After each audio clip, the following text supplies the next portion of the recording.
si tu veux que je t'appelle sur Diop Brass, il faut m'appeler bonjour, docteur Diop. Docteur Diop, bonjour. Quand même, je dois du respect, tu me dois du respect. Bonjour, docteur Diop. Docteur du bien-être. Docteur du bien-être. Ah, voilà, c'est le minimum. Hein. Oui, oui. Qu'est-ce que tu aimerais me poser comme question aujourd'hui?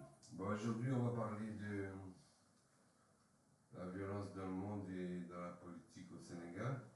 Ah, ça, C'est toi qui as choisi ce sujet? C'est deux bonnes questions. Deux bonnes questions. Donc, je vais commencer à répondre à la violence politique dans le monde d'abord. Ensuite, je vais répondre à la violence politique au Sénégal. Donc, la violence politique dans le monde. Donc, je pense que c'est une violation générale que toute l'humanité a vécu et l'humanité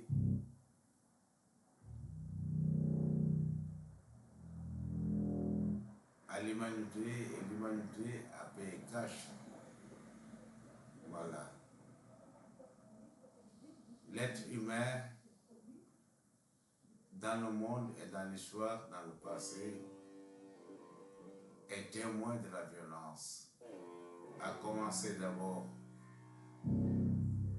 avant de développer la violence en Europe, il y avait de la violence humaine.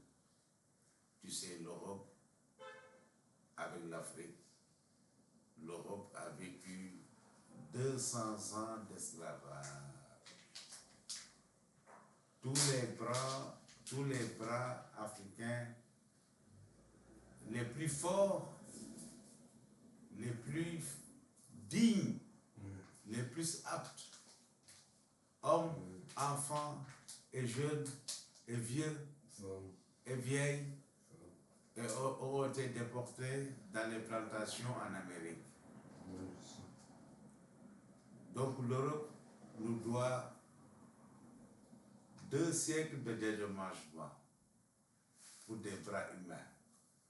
Mais actuellement, les Américains sont fiers, les Noirs américains, parce qu'ils ont du travail, ils ont une bonne santé, ils peuvent apprendre les langues africaines, comprendre ensemble. Donc ce ne sont pas les Américains, mais ce sont les Américains africains. Donc ça c'est l'histoire. Pour moi ce n'est pas une violence, mais ils étaient libres. Pour moi ils étaient libres. Parce que c'est le blanc. Depuis les années 60. Non, parce que c'est le blanc qui les gardait dans les plantations. Ségrégation. Dans les plantations qui étaient esclaves. Parce que les Noirs travaillaient. Et la nuit, ils dansaient. C'est le blanc qui les gardait, qui était esclave. Parce que le Noir, il a toujours travaillé dans les plantations. Et la nuit, il faisait la fête. Donc tu travailles, ton esprit se libère, la nuit tu fais la fête, tu es content, et le noir et le blanc, il passe tout son temps à garder. Qui travaille? C'est le noir ou le blanc? Pour moi, c'est le noir qui travaille. Bien sûr, je crois aussi. Ensuite, dans l'histoire, l'Europe a vécu la révolution industrielle française. La révolution française d'abord, après la révolution industrielle. Il y a la révolution française, il y a la révolution industrielle, il y a la première et la deuxième guerre mondiale.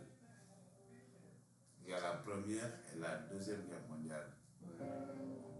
Où on a exterminé pas mal de juifs.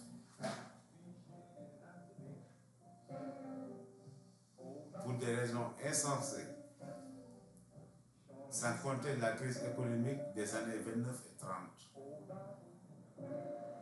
Parce que moi, je reviens toujours à une émission que je t'avais soulignée. Moi, je suis humaniste à la base. j'ai milité dans un mouvement humaniste créé par l'Italien Gabriello à Pékin. Donc moi j'ai toujours milité pour le bien-être et pour la recherche de Dieu et pour la paix dans le monde entier. Donc l'Europe a connu une première, deuxième guerre mondiale, sans compter la crise économique des années 29 et 30. Et donc je peux attirer ton attention la violence dans le monde. Un exemple, Paris. Il a été construit en 1991, en 1191. 1191, Paris. Donc l'Afrique a un permis d'occuper, pas un titre foncier. L'Afrique, c'est vrai, nous les Africains, on a un droit de sol. On a un droit de sol. Mais l'Afrique, sur papier, n'a pas de titre foncier. L'Afrique a un permis d'occuper. Parce que depuis 1191, 1191, avant 1191, les Européens, à commencer par les Portugais comme Pinet-Laprade, ils ont commencé à exploiter l'Afrique, les Portugais et les Hollandais, ensuite les Français et les Anglais. Donc quand tu te déplaces, tu ne te déplaces pas et les Belges. Les Belges, ils ont fait feu et flamme Congo, Burundi, Rwanda. Et quand tu te déplaces pas sans plume et papier et stylo et feuille. Donc tout a été fait avec consentement. Donc nous, qu'est-ce qu'on réclame aujourd'hui? Non, qu'est-ce qu'on réclame aujourd'hui? Le droit de sol, droit de nature, droit de sol et droit de nature. Et se demander le droit de partir en vacances. Tout Africain qui a le moyen peut partir en vacances. C'est ça qu'on réclame. Et par rapport à la violence dans le monde, je voudrais attirer votre attention. À part la première, la crise économique des années 29, 30, 60 et la Seconde Guerre mondiale,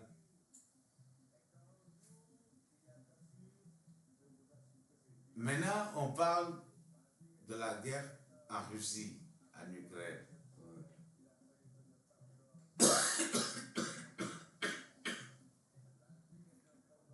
Mais je te signale un État fondé par Karl Marx, un communiste. Il y a la démocratie. C'est une guerre perplexe. C'est une guerre perplexe. La guerre froide. Non, il y a la guerre froide dans les années 30, c'est normal, il y avait la guerre froide, le téléphone rouge de Nixon.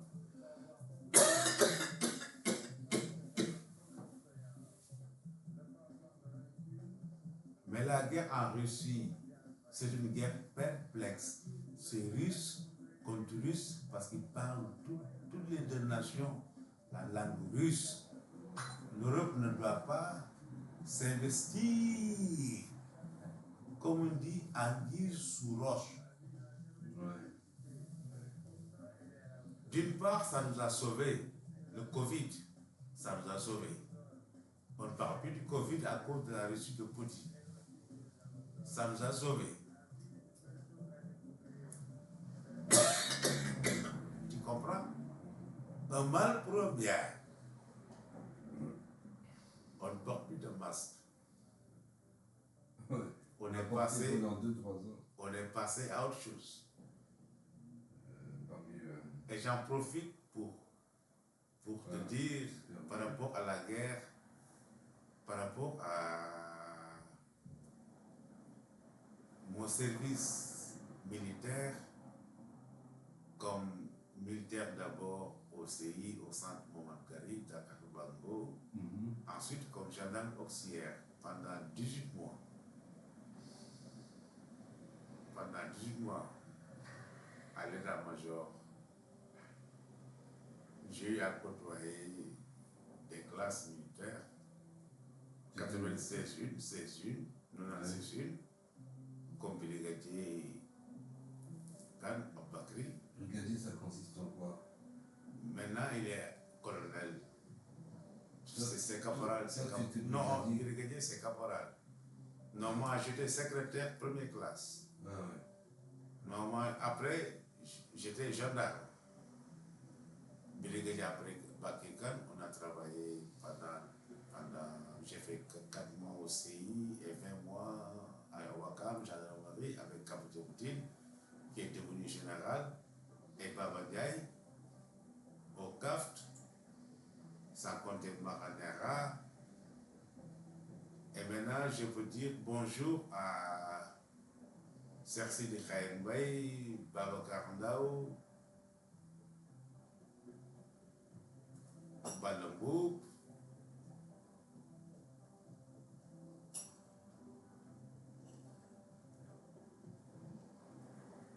Et de surcroît à mon petit frère qui est gendarme aussi, Mohamed Diop.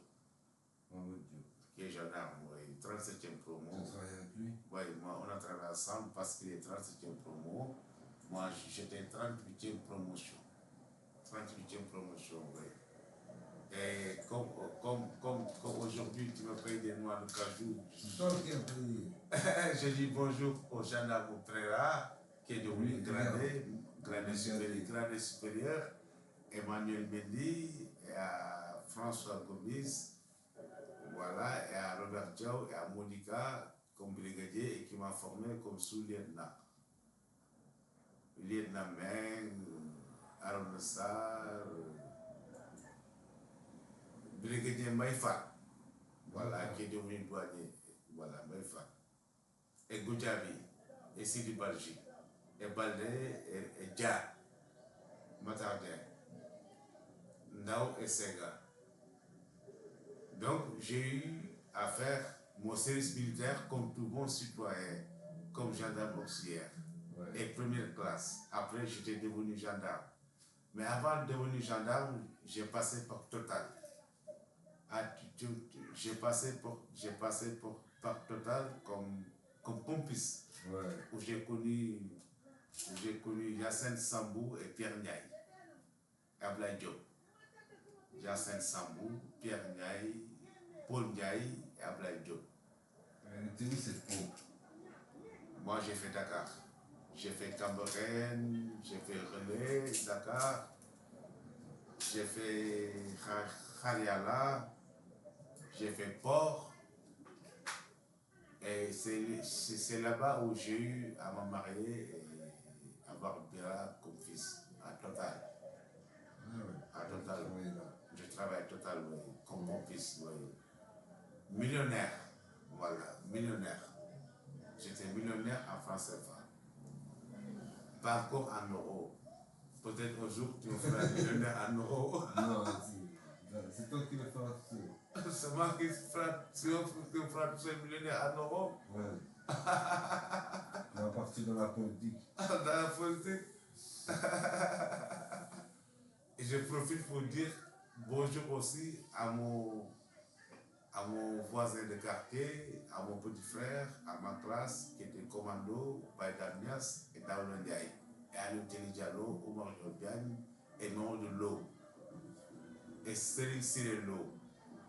Donc ce sont mes potes dans l'armée, dans l'école, dans l'université, Malik Fall, Abdelaziz Sam. Ce sont mes vrais potes. Sans compter, j'ai fait collège Jean de la Fontaine avec Sélikan, Malik Diagne et Babacar Silla et Taboulé Meng.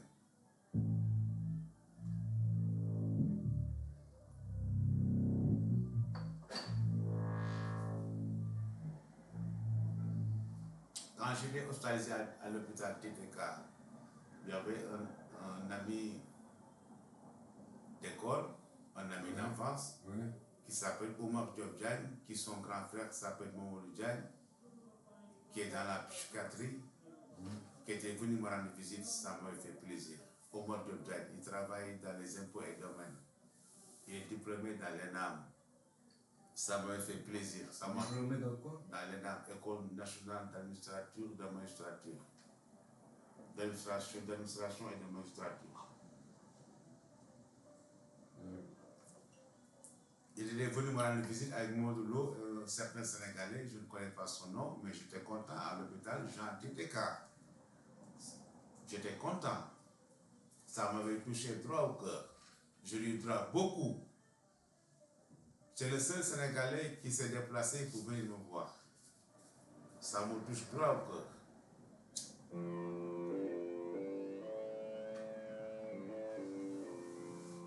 Ensuite, j'aimerais attirer votre attention concernant la violence politique au Sénégal. Parce qu'au Sénégal, les hommes politiciens se font armer de goudron, de gourdins,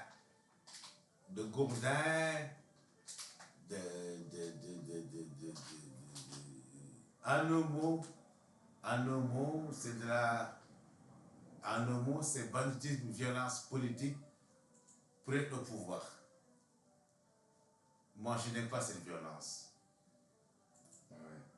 Armer les gens que pour son propre intérêt, au détriment de la nation, pour faire la violence, moi je suis contre. On peut vivre un monde sans la violence.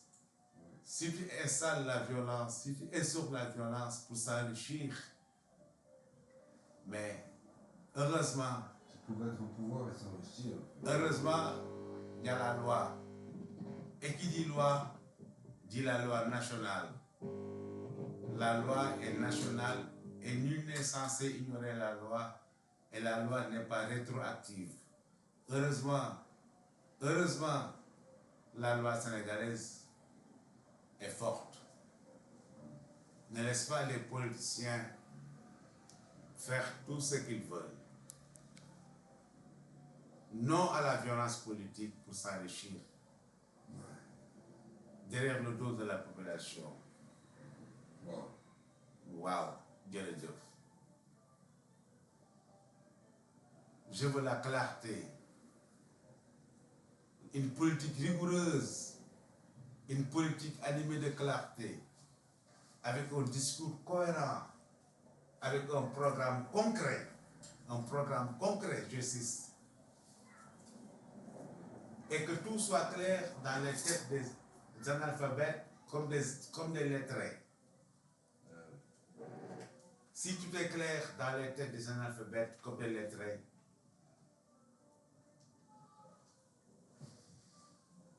les politiciens peuvent dormir tranquilles et il n'y aura jamais de la violence politique. Comme je disais dans une interview,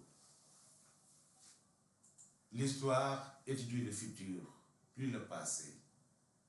On veut un futur où il y a la paix, où il y a l'espérance de vie, qui augmente beaucoup. L'autosuffisance alimentaire.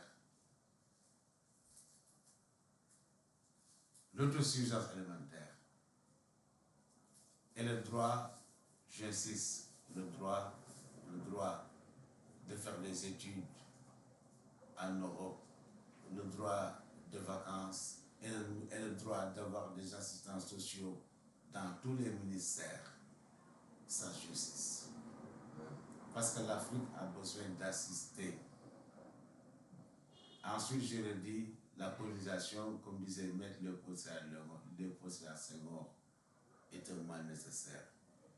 Parce que vous nous avez amené une langue, et grâce à cette langue, on vit. C'est vous qui Moi, je vis la langue française et la langue belge 24 heures sur 24. Donc, pour moi, ce n'est pas néfaste. C'est positif. Je vis ma vie avec la langue française, la langue belge. Oui, mais je crois que c'est... Parce que ce matin, laisse-moi terminer. Ce matin, j'en ai parlé à ma copine belge, ma femme Paula. Voilà, oui.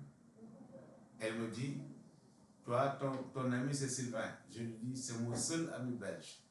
Sinon, à part Sylvain, je n'ai confiance à aucun belge. Il n'y a que toi et Sylvain. Elle a rigolé. Il m'a dit, je te laisse aller chez Sylvain 2 fois par jour pour faire ton émission. Par semaine, Moi, je 2 fais fois par semaine. 2 fois par semaine. Pour faire ton émission. Ouais. Donc, on peut arrêter là aujourd'hui? Comme tu veux. Allez, on peut arrêter là aujourd'hui. Allez, comme on dit, comme ça. Comme ça. Comme ça. Ou bien, comme ça. Comme ça. Comme ça.